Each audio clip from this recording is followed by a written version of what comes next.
Good morning students.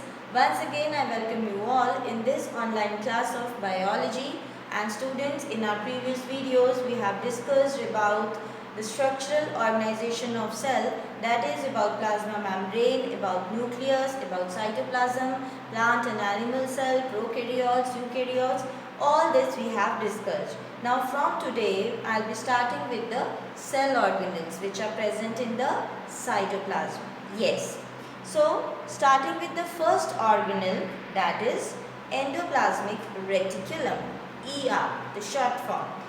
It is of two types, smooth ER and rough ER.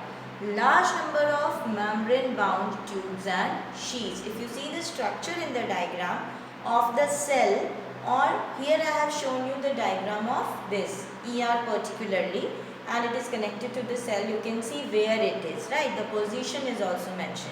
So if you see the figure of ER, that is endoplasmic reticulum, you will see it is a membrane bound tube and sheaths. See the structure. Okay, the main function of ER is to serve as a channel for transport of materials, especially proteins. Why especially proteins?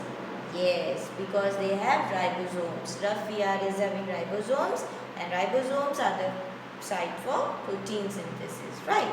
So mainly their function is to transport. As these are tube-like structure, so the function will be like that only. What is the purpose of tubes?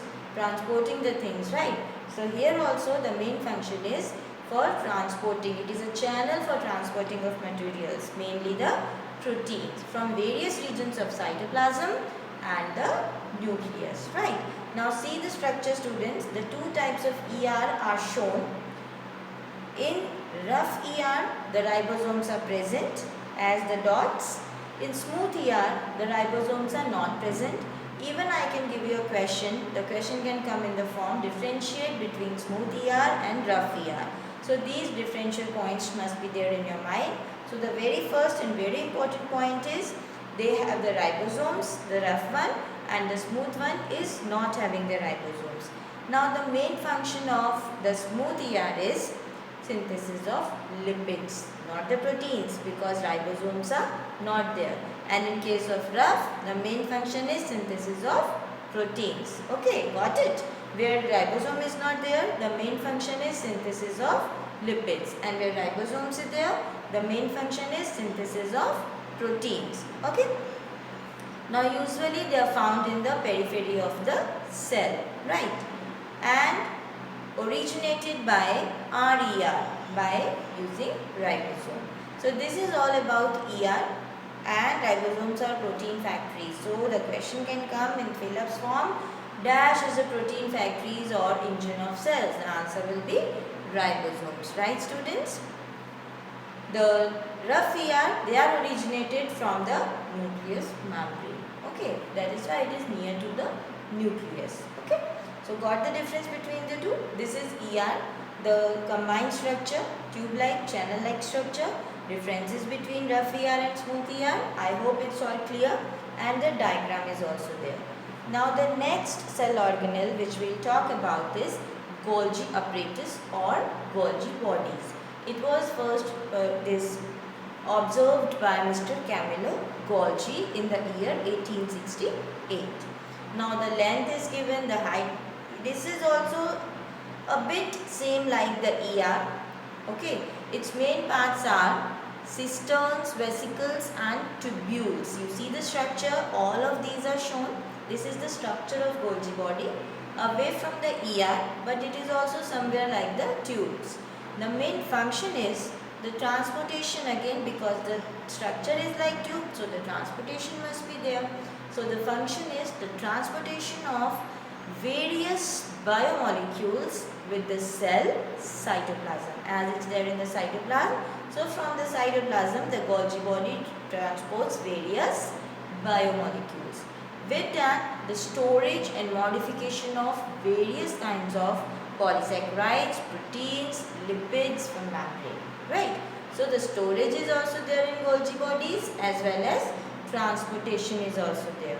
One more function is it helps in formation of cell wall and and cell membrane. Because it is the storage thing, it is storing all these, and you know how they are made up of, the cell wall and cell membrane, by lipids and proteins and all.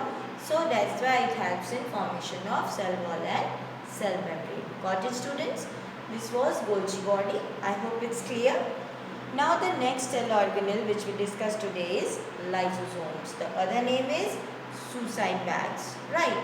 They are spherical sac-like structure that is filled with digestive enzymes, and they are having only single membrane. See the structure, students? Now their function is they digest any foreign material like bacteria or food. So food also it will be digesting, and the foreign materials, the unwanted ones also it will be digesting. They are also known as suicidal bags. Why? Because under suitable conditions they tend to burst, resulting in the death of cells. But the new cells are always formation is taking place, so no problem to the body. But they are also called the suicidal bags, right? They are found in large number in white blood cells. Now this is the structure, this is the function, and why they are called suicidal bags? Because in certain circumstances they burst. When there is more amount of these bacteria and foods in them, they burst. That's why they are also called suicidal bags. Right. So this is all with these three cell organelles today. Tomorrow we'll be discussing about, in the next video, we'll be discussing about plastids, the vacuoles, okay, and mitochondria. So in the next video, we'll be finishing up with the cell organelles. I hope these are all clear. Just go through these topics from your book also, and I'll be sending you the notes. Just copy down them in your notebooks and be ready for the worksheet also. Okay, students? Till the next time, keep updating your biology, keep studying. Thank you.